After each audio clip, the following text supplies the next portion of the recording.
Hello students, myself Sanjay Bhardwaj, Assistant Professor, Jagannath Institute of Education, JIPS Tech, Greater Noida. Now the new topic is the non-directive or client-centered or permissive counseling.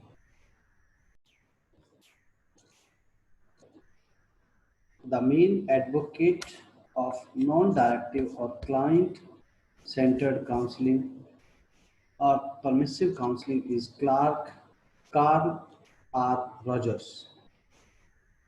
This principle was developed in many years, hence various areas got included in such type of counseling, such as development of personality, group leadership, education and learning, creativity, interpersonal relations, and the nature of an entirely active person. This theory was developed in between 1930 and 1940. This theory believes that the sufficient means of solving a person's problem are present within person himself. And the function of counselor is to provide such an environment in which the client is independent to grow so that he may become what he likes to become.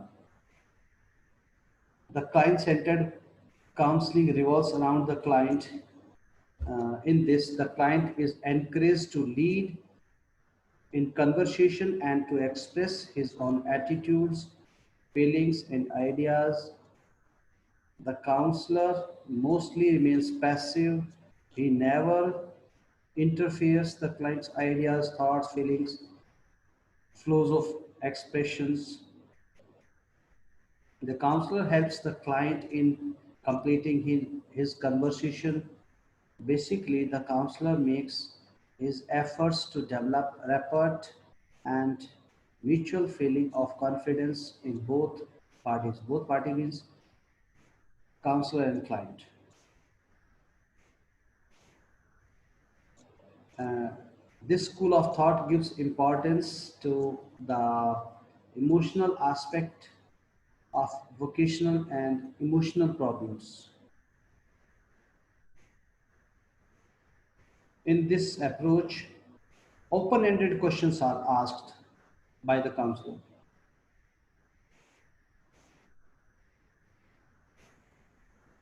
and the client. These questions are loosely structured. In the answers of these questions, the person projects his own personality. I'm talking about the counseling. The main concern of the counselor is with the summarization of emotional contents told by the client. The counselor asks the questions related to the problem to the counselee, and counselee always try to answer the question to the counselor, and basically active participation is always possessed by the counselee, and counselor remains passive in the whole process.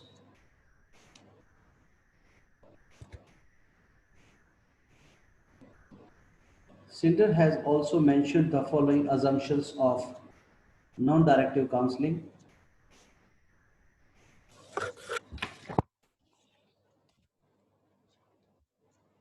The client has right to select the goals of his life.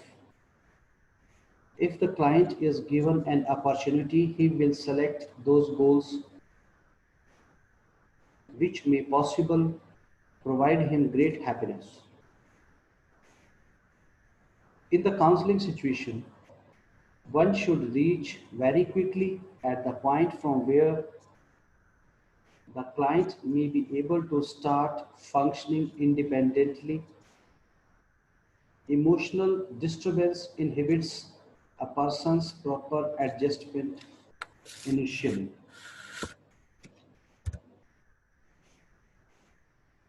The characteristics of non-directive counseling.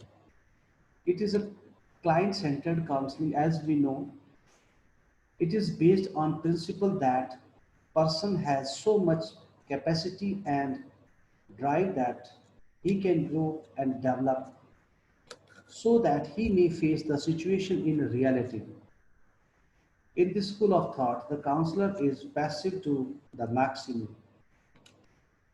A person is accepted in his originally and he is free to express his any attitude. Through this counseling, his psychological adjustment improves. It uses its use reduce psychological tensions.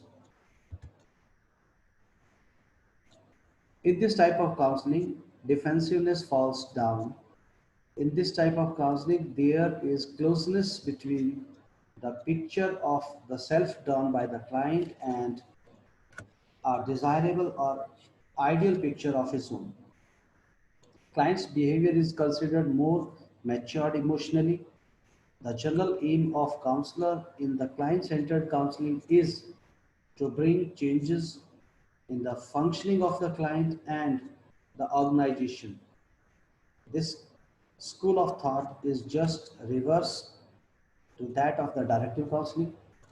In this counseling, the entire responsibility of the client or the person. Advantages of directive counseling.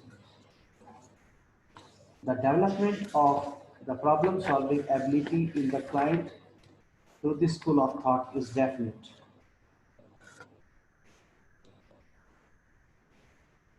Being client-centered school of thought, other unwanted activities and tests can be avoided. This school of thought shifts the person from his unconscious state of mind to the conscious state of mind and releases tension. This type of counseling leaves its impressions for a longer period. It gives freedom to the individual. It relieves tension due to the clear mind of the client. It moves towards acceptance of himself, confronts weaknesses without feeling threatened.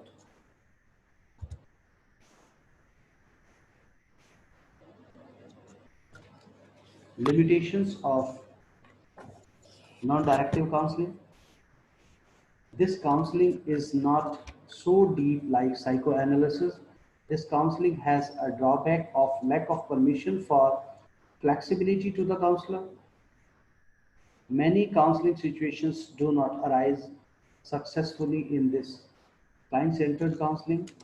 It is a time-consuming process. Once the client starts his conversation, he does not cease to speak. This makes the other's turns for seeking counseling impossible. The client cannot depend on his resources, decisions, and intellect. All the problems cannot be solved orally or verbally or talks only. It is possible in all the schools because the counselor has to attend many pupils. Sometimes, due to the counselor's passiveness, the client hesitates in expressing his feelings.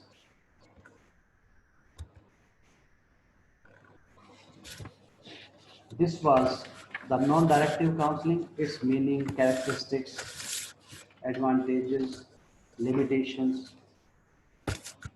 I hope many doubts will be clear through this lecture.